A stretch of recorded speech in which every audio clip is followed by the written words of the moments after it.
Hello दोस्तों, मेरा नाम स्टीवन है। मैं अमेरिका के टेक्सास शहर में रहता हूँ। मैं प्रोफेशन से एक फर्नीचर स्टोर का मैनेजर हूँ। ये तब की बात है जब मैं इस शहर में नया नया शिफ्ट हुआ था। मुझे क्लियरली याद है, उस दिन सामान शिफ्ट करते करते शाम हो गई थी।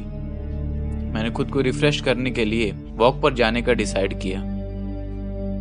मैं वॉक करते करते म्यूजिक सुन रहा था और मेरा नेबरहुड काफी शांत था और मैं वहाँ के पेड़ पौधे और हरियाली एंजॉय कर रहा था।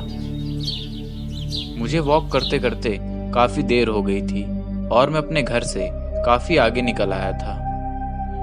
मैं जब वापस जाने के लिए मुड़ा, मुझे वहां पर एक आदमी दिखा। वो करीब 30-35 साल का रहा होगा। उसने मुझे हेलो कहा। मैंने भी रिप्लाई किया। वो मेरे पास आया और बात करने लगा। वो काफी फ्रेंडली था और भले ही मेरा बात करने का ज्यादा मन नहीं था, पर उससे बात करना काफी इंटरेस्टिंग लग रहा था। वो आदमी भी नॉन स्टॉप बात किए जा रहा था। थोड़ी देर में उसने मुझे अपने घर पर इनवाइट किया। उसने बताया कि उसका घर पास में ही है और वो वहां पर अकेला रहता है। उसने कहा कि उसने हाल में ही नया फर्नीचर लिया है और क्योंकि मैं फर्नीचर स्टोर का मैनेजर हूँ, वो चाहता है कि मैं चेक करूं कि उसके फर्नीचर की क्वालिटी कैसी है।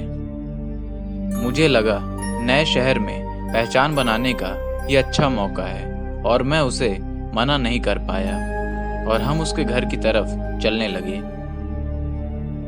काफी देर चलने के बाद हम एक पुराने से घर के पास पहुंचे। उसने मुझे हॉल में सोफे पर बैठने को कहा और खुद भी मेरे बगल में ही बैठ गया और टीवी ऑन कर दिया। काफी देर तक हमारे बीच ऑकवर्ड साइलेंस था।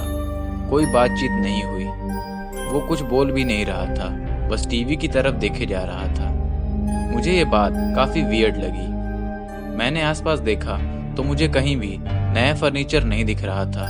इनफैक्ट वहाँ फर्नीचर सिर्फ नाम के लिए ही था।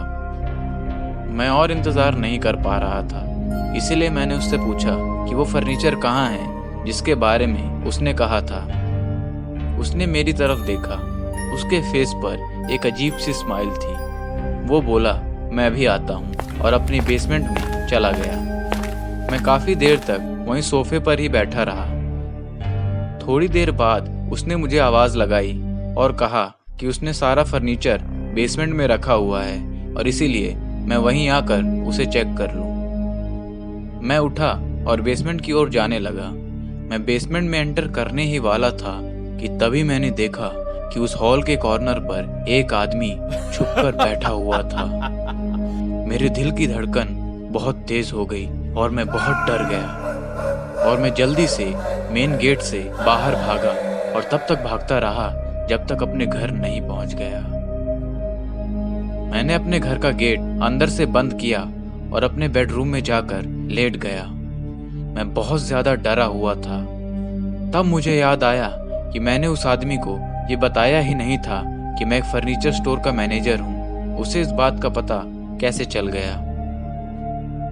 मुझे बस इतना समझ आ रहा था कि जैसे ही मैं बेसमेंट के दरवाजे में अंदर जाता, वो बाहर बैठा आदमी वो दरवाजा बंद कर देता।